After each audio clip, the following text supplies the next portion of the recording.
xam ni wax ko mooy Khoudamoul Khadim dafa war a xam ni il n'est pas investi de prérogatives de puissance publique nekkul yoon dakaa may kattan wala dooleel ko ba mu mën a fekk doomu aadama mu taxaw toog boppam mu jàpp il faut que les choses soient claires dañuy waxante dëgg te yàlla tax tey si tey am na liggéey booy def nga koy def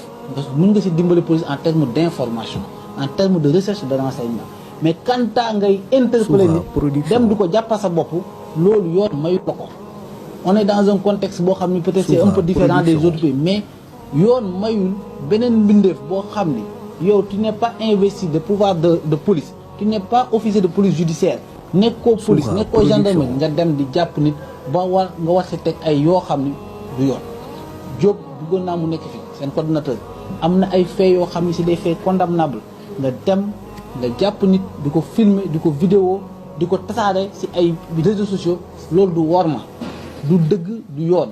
kon donc nit doomu aadama dañ koy suturaal dañ koy respecté munoo dégg ni nit day def lenn rek nga dem jàpp ko simmi ko vidéo ko jël ko tasaare ko si biir ay réseaux sociaux santuñu ko kenn du diine du alxuraan du lenn loo xam ni loolu la diglaan loolu lañ digle donc ku nekk mën nga nekk fa nga nekk jëriñ dëkk bi te doo xotti war ma jàmbur donc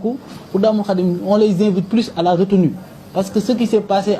au niveau de Guy Mbind c'est que duñu ñëw def check point en réalité amuñu sañ-sañ boobu noonu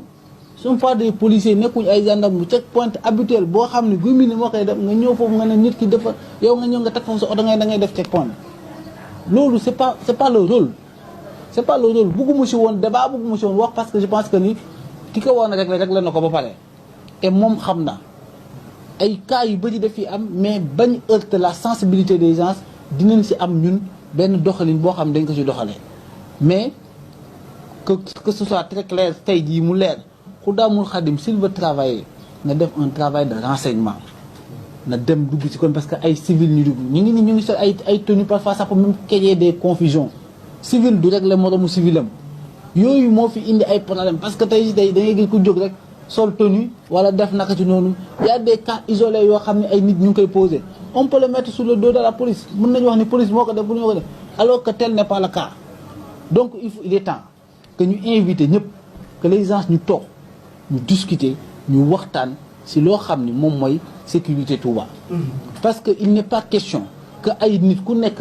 nga sol tenue fenn di xëccal sa bopp fee defal fee di wax na bu ka amee bu paaf amee ñu nekk nañ ko jëm yóbbu ko pour police. bu leen fàttee abonné te ngeen di bës cloche de notification bi moo tax lépp lu ñu dugal ci ay vidéo ngeen am ko.